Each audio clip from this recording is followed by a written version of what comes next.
එහෙමනම් ඔබගේ ජීවිතය නිවනෙන් සැනසෙන මගෙහි අරමුණු කරගෙන ගමන් කරද්දී ලෙහෙසිම දේ කසින භාවනාව.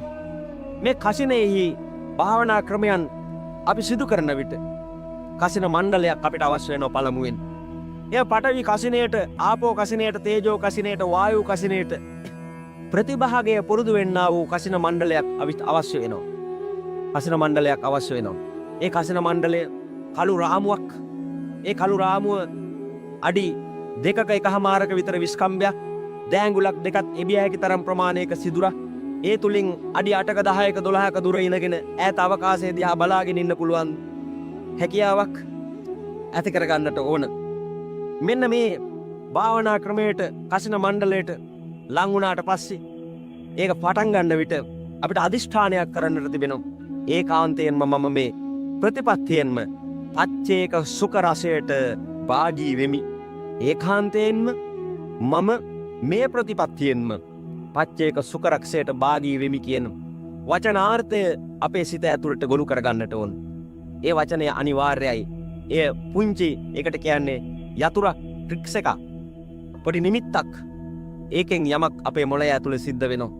ඒක අපි දහස් වතාවක් නෙමෙයි 100 කෝටි වතාවකට වඩා අපි සසරේදී ප්‍රගුණ කරපු දහම් පදයක්.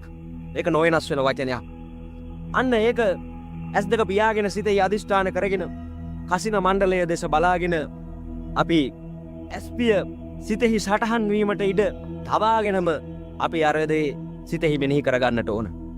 අරමුණ තුල අර පුංචි සිදුරෙන් අවකාශයෙන් දෙස බලාගෙනම දෙනෙත් අඩවන් වෙමින් නැවත ඇරෙමින් විවර වෙමින් යන පුංචි අවස්ථාවකටපත් වෙනවා. ඒක ඔබ කරනකොටම ඔබට මම මේ කියන්නේ මොකද්ද කියලා වැටහෙනවා. අන්න ඒ වෙලාවේදී ඇස් පියාගෙන සිතෙහි සටහන් වෙන්නට ඉඩ දෙන්නට ඕන අන්නර කසින මණ්ඩලයේ තිබෙන ස්වરૂපේ. කසින ආලෝකයක් අන්නේ කසින මණ්ඩලය තුල දර්ශනය වෙනවා. ඒ කසින මණ්ඩලය මනසට දර්ශනය වෙනවද? අන්න ඒ කසින මණ්ඩලය දර්ශනය වෙනවට අන්න උද්ගත නිමිත්තක් ඇති වෙනවා. මේ උද්ගත නිමිත්ත ප්‍රතිභාව කරගන්නට ඕන.